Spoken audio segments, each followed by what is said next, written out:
What is going on, guys? Welcome back to the channel. Today I'm going to be talking about 10 LEGO Lord of the Rings sets that need to be made in 2025. These LEGO sets will range from small battle packs to massive $500 LEGO sets, so let's get straight into it. But just very quickly, if you love LEGO Lord of the Rings content, be sure to subscribe to the channel as I cover lots of it. And if you do subscribe, or if you are already subscribed to the channel and you also comment on this video or the last few videos that I've made, then that will actually enter you into a free giveaway that I'm doing for the LEGO King Theoden minifigure. So for a chance to win that, all you have to do is subscribe to the channel, comment on this video, and the winner will be announced on the 25th of June. Okay, so moving on to the video now. In at 10th place is the Defence of Osgiliath. I feel like this could be quite a well done LEGO set, a nice little playscale set, featuring some Gondor soldiers, Faramir and some Orc soldiers battling it out. And I wouldn't make it any more than a $40 LEGO set, as you wouldn't need tons of minifigures, maybe just 5 or 6. And you only really need bricks to represent the ruins of Osgiliath, maybe a little bit of kind of a river build, that would be quite cool. And I thought I'd put this on the list because LEGO actually never made Osgiliath into a LEGO set, so it would be quite nice to see this location brought to life. In at 9th place is the Attack on Isengard. Yes, I know what you're probably thinking, I'm only at 9th place and already I'm going to be remaking a LEGO set. It would be very hard to remake as the original is just so iconic. It's a near perfect LEGO set. There's so many LEGO Lord of the Rings fans that missed out on that LEGO set when it was first released in, what was it, 2012 or 2013, and to have it remade would be just so good, so ideal, because if you want to buy that LEGO set now, you're looking at about $1,000. As for the minifigures, I'd keep it almost exactly the same as the original LEGO set, apart from I'd probably take out Gandalf and maybe the Eagle and probably put in a few Uruk-hai or maybe Orc soldiers. And with the recent release of Barad-dûr, next year would be the perfect time to release a new Tower of Orthanc, because then you would truly have the union of the two towers. And besides, that Saruman minifigure is becoming extremely expensive, so to be able to get him a little bit cheaper would be great. Moving on to 8th place, we have Lothlorien. One of the last elven cities of Middle-earth at that time, this would make a fantastic looking LEGO set. The minifigures that I would include in this set would be Frodo, Galadriel, Celeborn, and maybe even Gimli. And this LEGO set wouldn't have to be massive, I'd probably make it like a $30, maybe $40 LEGO set with a little bit of elven architecture along with some nice looking trees. And I'd base the LEGO set off the scene where Galadriel is showing Frodo the burden that he must bear with the ring and what's going to happen if he fails his task. Moving on to 7th place, we have the Battle of the Pelennor Fields. How LEGO never decided to make this a LEGO set in the initial wave of LEGO Lord of the Rings is absolutely beyond me. There's just so many different ideas that you could go with for this LEGO set. The Rohirrim, the Ride of the Rohirrim versus the Orcs, the Rohirrim versus the Oliphants, or you could go slightly smaller in scale and have Éowyn and Merry versus the Witch King of Angmar. There's just so many possibilities that you could do for this LEGO set. Personally, I would go a little bit larger, maybe have it be a $100 LEGO set, maybe include an Oliphant going against some of the Rohirrim on horseback. Moving on to 6th place, we have the Bridge of Khazad-dum. And we all know what iconic scene this would be based off. It would be Gandalf staring down the Balrog in an almighty battle on the Bridge of Khazad-dum. And I feel like this would be the perfect LEGO set to have lots of playable features in and among the LEGO set, with the main play feature being the bridge collapsing in on itself with Gandalf falling down along with the Balrog. And as for the Balrog, I don't know whether you'd have it as a big fig. Personally, I'd probably go more the brick built route. I think that would probably lend itself a little bit better to the Balrog, because you could it would scale a lot better, it would be a lot bigger than having it be a big fig.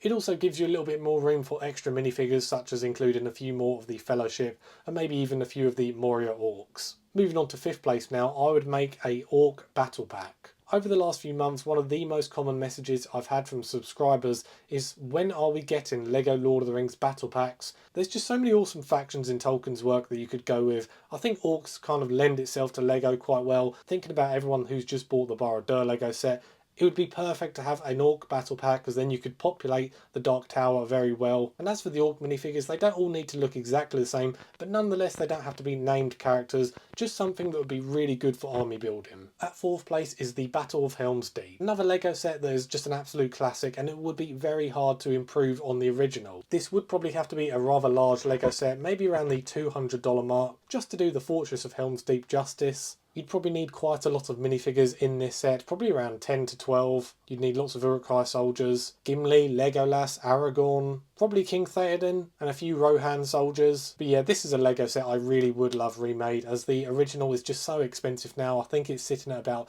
$500, so really expensive, but I would love to grab hold of a Battle of Helm's Deep set because let's be honest, it's one of the best set pieces in all of movie history. In at third place would be a Gondor Soldier Battle Pack. By far this is the battle pack that most LEGO Lord of the Rings fans want. The armour for the Gondorian soldiers just looks absolutely fantastic. I've already mentioned an Orc battle pack on this list, but to also have a Gondor Soldier battle pack, you'd have two armies that could go head to head, and I just think it would be absolutely awesome. They would fly off the shelves, they would be so popular. If you had a Gondor Soldier battle pack priced at $20 including 4 minifigures, I could only see that going down as an absolute bestseller for the Lord of the Rings theme. Besides, King Aragorn needs someone to lead into battle. In at second place is the Shire. By far the most serene location in all of Middle-earth. This location is actually based off the Great British countryside, and you can see why it's just so beautiful. The closest we've ever got to a Shire LEGO set was the Unexpected Gathering LEGO set that came in the Hobbit wave. I feel like this LEGO set really does lend itself well to a very diverse audience or a diverse customer base. You'd likely have lots of young girls, lots of women buying this LEGO set just because it looks so beautiful. And I really do think this would be a LEGO set that sells very well. Whether you have it just be bag end or a massive Hobbiton LEGO set, I don't know, but either way it needs to be remade. Moving on to first place now, and there can only be one winner in this list. You've probably guessed it, it's Minas Tirith. This LEGO set is an absolute must-have for 2025. By far this is the location most LEGO Lord of the Rings fans want, but as much as I love the location of the White City, it would be very hard to remake.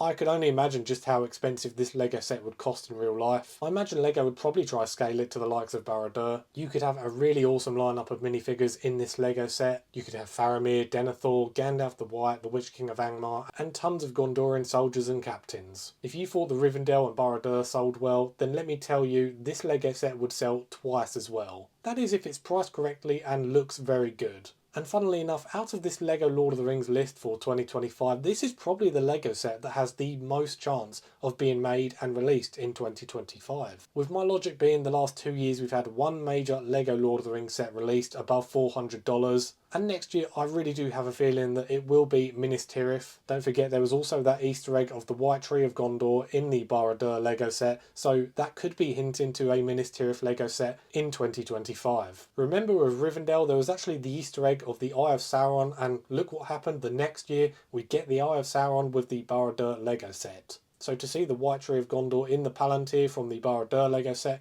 does give me hope that we could see Minas Tirith very soon. So anyway guys, those are my top 10 LEGO Lord of the Rings sets that we need to see in 2025. I hope you've enjoyed this video, and if you agree with me, let me know down in the comments. Let me know what LEGO sets you would like to see released next year. As always, I hope you've enjoyed watching this video. If you have, hit that subscribe button, and once again, big thank you for watching and have a great day.